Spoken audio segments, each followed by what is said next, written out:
नमस्कार। आकाशवाणी जयपुर अजमेर से प्रस्तुत हैं प्रादेशिक समाचार।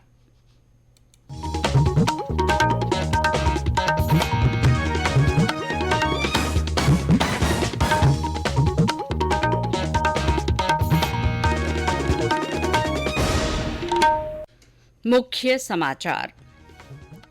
उपराष्ट्रपति जगदीप धनखड़ ने कहा, देश में उच्च शिक्षा के बेहतर अवसरों के बारे में विद्यार्थियों को जागरूक किए जाने की जरूरत। प्रधानमंत्री नरेंद्र मोदी आज नई दिल्ली में कर्मयोगी सप्ताह का शुभारंभ करेंगे। राज्यपाल हरिभाऊ बागड़े ने दिल की बीमारियों की शुरुआती पहचान और रोकथाम के लिए समाज में वातावरण बनाए जाने पर जोर दिया। और विजया रहाटकर राष्ट्रीय महिला आयोग की अध्यक्ष नियुक्त।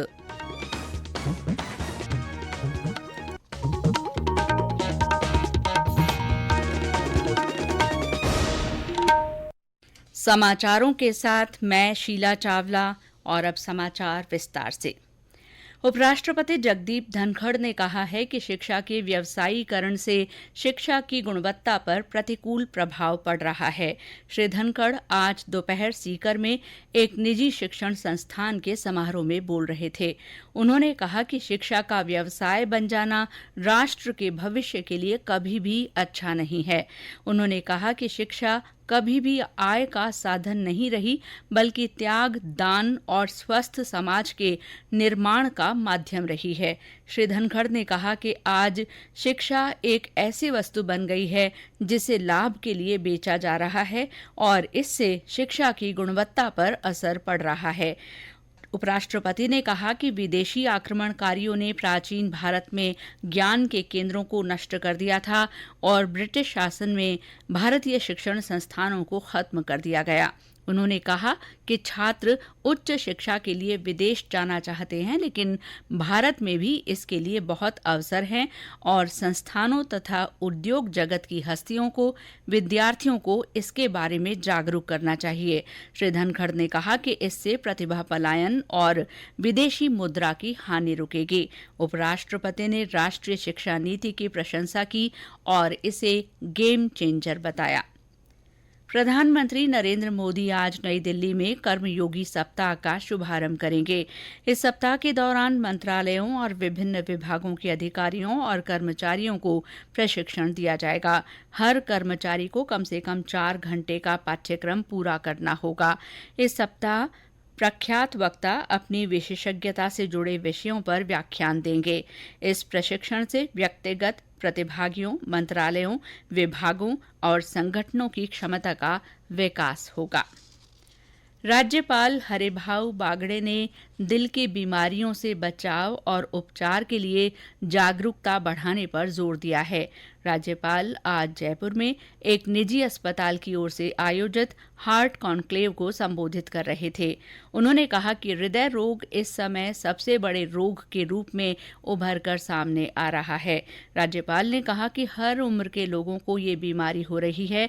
इससे बचाव के साथ साथ इस बीमारी के रोगियों की जान बचाने के लिए लगातार काम किया जाए। श्री बागड़े ने विश्व स्वास्थ्य संगठन की रिपोर्ट की चर्चा करते हुए कहा कि दुनिया भर में हृदय रोग से संबंधित लगभग 1.25 करोड़ मौतों में से कम 5वां हिस्सा भारत का है।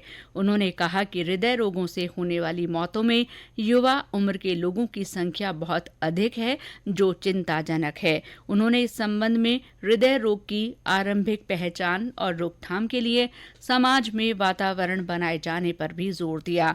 श्री बागड़े ने योग की भारतीय संस्कृति और शारीरिक व्यायाम से युवा पीढ़ी को जोड़ने और कार्यस्थलों पर स्वस्थ वातावरण बनाने की आवश्यकता जताई। राज्य में उपचुनाव वाले सभी 7 विधानसभा क्षेत्रों में मतदाता जागरूकता के लिए विभिन्न कार्यक्रम हो रहे हैं। झुंझुनू में राजस्थान राज्य भारत स्काउट गाइड की ओर से जिला परिषद के मुख्य कार्यकारी अधिकारी कैलाश चंद्र ने हरी झंडी दिखाकर रैली को रवाना किया। रैली से पहले संगोष्ठी का आयोजन किया गया। इस बीच चुनाव के वास्ते नामांकन भरने का काम जारी है। आज दौसा विधानसभा क्षेत्र में आरआरपी उम्मीदवार ने नामांकन पत्र दाखिल किया। दुबई से कल देर रात जयपुर आ रही फ्लाइट में बम की सूचना का ईमेल मिलने के बाद हड़कंप मच गया। कड़ी सुरक्षा व्यवस्था के बीच जयपुर एयरपोर्ट पर विमान की लैंडिंग करवाई गई।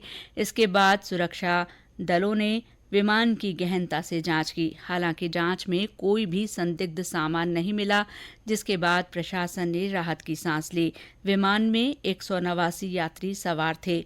ये विमान कल मध्य रात्रि रात 1:20 पर जयपुर अंतर्राष्ट्रीय हवाई अड्डे पर उतरा था। जयपुर पुलिस मामला दर्ज कर संदिग्ध ईमेल भेजने वाले का आईपी एड्रेस ट्रेस करने में जुटी है। ये समाचार आकाशवाणी जयपुर अजमेर से प्रसारित किए जा रहे हैं।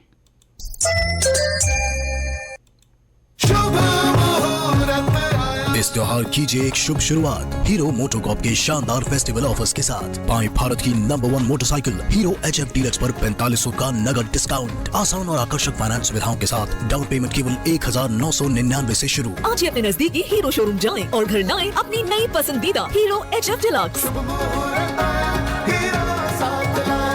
नियम बशर्ते लागू। विजया राहटकर को राष्ट्रीय महिला आयोग का अध्यक्ष नियुक्त किया गया है। महिला और बाल विकास मंत्रालय ने इस संबंध में अधिसूचना जारी की है। सुश्री राहटकर इससे पहले महाराष्ट्र महिला आयोग की अध्यक्ष और औरंगाबाद की महापौर रह चुकी हैं। उन्होंने भारतीय जनता पार्टी की राष्ट्रीय सचिव और पार्टी की महिला शाखा की अध्यक्ष के रूप में भी काम किया है। मंत्रालय ने राष्ट्रीय महिला आयोग की सदस्य के रूप में डॉक्टर अर्चना मजूमदार की नियुक्ति की भी अधिसूचना जारी की है। सीनियर सेकेंडरी स्तर की समान पात्रता परीक्षा 22 से 24 अक्टूबर तक आयोजित होगी। ये परीक्षा 2 पारियों में होगी। परीक्षा में 3,11,000 से ज्यादा अभ्यर्थी पंजीकृत हैं।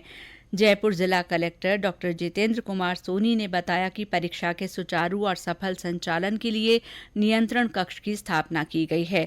परीक्षा के लिए हर पारी में 77 उप समन्वयक और 29 उड़न दस्ते भी तैनात रहेंगे। जयपुर में इस परीक्षा के लिए 150 और टोंक में 25 परीक्षा केंद्र बनाए गए हैं।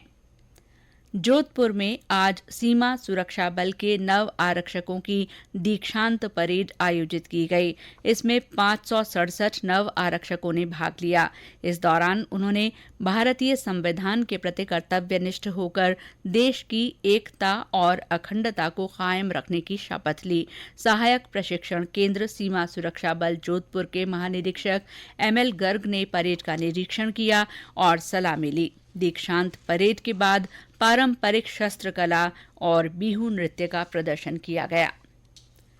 9वें आयुर्वेद दिवस के उपलक्ष्य में जयपुर के राष्ट्रीय आयुर्वेद संस्थान के पंचकर्म विभाग की ओर से निःशुल्क रक्त मोक्षण शिविर लगाया जा रहा है। शिविर का उद्घाटन कुलपति संजीव शर्मा ने किया। पंचकर्म विभाग के अध्यक्ष प्रोफेसर गोपेश मंगल ने बताया कि शरद ऋतु में शरीर में पित्त बढ़ने से रक्त दृष्टि अम्ल पित्त जैसी समस्या बढ़ जाती हैं।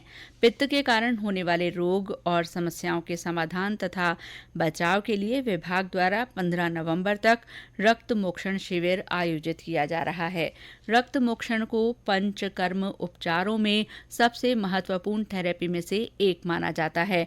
इसका उपयोग त्वचा रोग, दांत, फोड़े फुंसी, मुहासे, एक्जिमा, खुजली, एक्जिमा, सोरायसिस, अल्सर और गाउट के अलावा लिवर से संबंधित बीमारियों को दूर करने के लिए किया जाता है।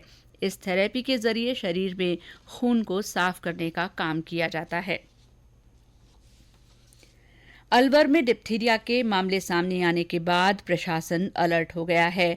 RCH के निदेशक डॉक्टर सुनीत सिंह राणावत ने बताया कि अलवर के जिला अस्पताल में मौसमी बीमारियों के मरीजों के इलाज के लिए पर्याप्त व्यवस्थाएं हैं। उन्होंने अस्पताल में सभी आवश्यक व्यवस्थाओं का निरीक्षण भी किया। उन्होंने कहा कि डिप्थीरिया से बचाव के मद्देनजर टीकाकरण से वंचित बच्चों को टीके लगाने के लिए अभियान चलाया जाएगा। भारतीय गेहूं और जौ अनुसंधान संस्थान करनाल ने केंद्र सरकार द्वारा अनुमोदित गेहूं की 13 नई किस्मों के बीजों का वितरण आज से शुरू किया है। इसके लिए देश भर से 22,000 किसानों ने पोर्टल पर पंजीकरण कराया था। इन नई किस्मों के बीजों में अधिक रोग प्रतिरोधक और उत्पादन क्षमता है। संस्थान के निदेशक डॉक्टर रतन तिवारी ने बताया कि इस बार संस्थान ने 115 मिलियन टन गेहूं उत्पादन का लक्ष्य रखा है।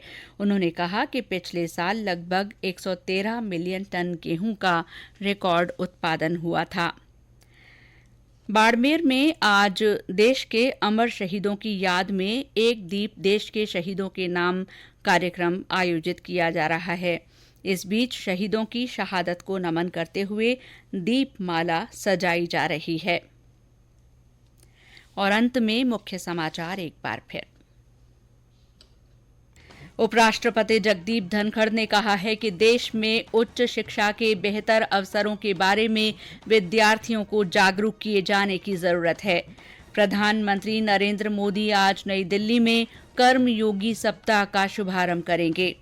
राज्यपाल हरिभाऊ बागड़े ने दिल की बीमारियों की शुरुआती पहचान और रोकथाम के लिए समाज में वातावरण बनाए जाने पर जोर दिया है।